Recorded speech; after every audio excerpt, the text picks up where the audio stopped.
മലക്കുകളുടെ ഒരു സംരക്ഷണം കിട്ടുക എന്ന് പറഞ്ഞാൽ ചെറിയ സംഗതിയൊന്നുമല്ല, അത് വലിയ സംഗതിയാണ്.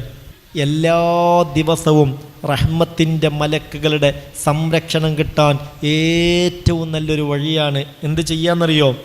സുബഹി നിസ്കാരം കഴിഞ്ഞാൽ അതിൻ്റെ ദുആവും ദിക്റുണ്ടല്ലോ, ആ സുബഹി നിസ്കാരത്തിൻ്റെ സ്പെഷ്യൽ ദിക്റുകൾ ദുആ, അത് കഴിഞ്ഞാൽ പിന്നെ ആ ഇരുന്നിട്ട് തന്നെ വലത് കൈ ഒന്ന് എന്ത് ചെയ്യുക?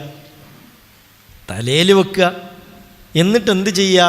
ഒരു 3 തവണ അഊദു ബില്ലാഹിസ് സമീഇൽ അലീം മിനശ് ശൈത്വാനിർ റജീം, അഊദു ബില്ലാഹിസ് സമീഇൽ അലീം മിനശ് ശൈത്വാനിർ റജീം, അഊദു ബില്ലാഹിസ് സമീഇൽ അലീം മിനശ് ശൈത്വാനിർ റജീം ഇങ്ങനെ ചൊല്ലുക.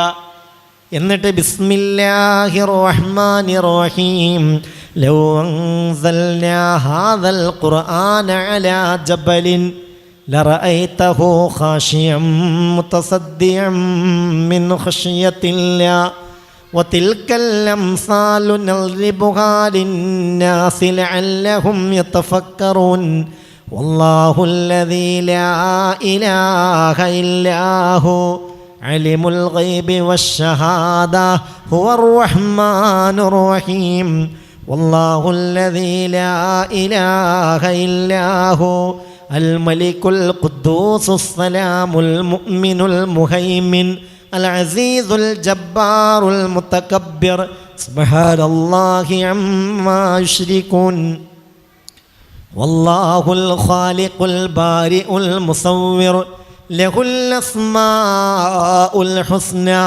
യുസബ്ബിഹു ലഹു മാ ഫിസ് സമാവാതി വൽ അർദ് വഹുവൽ അസീസുൽ ഹകീം.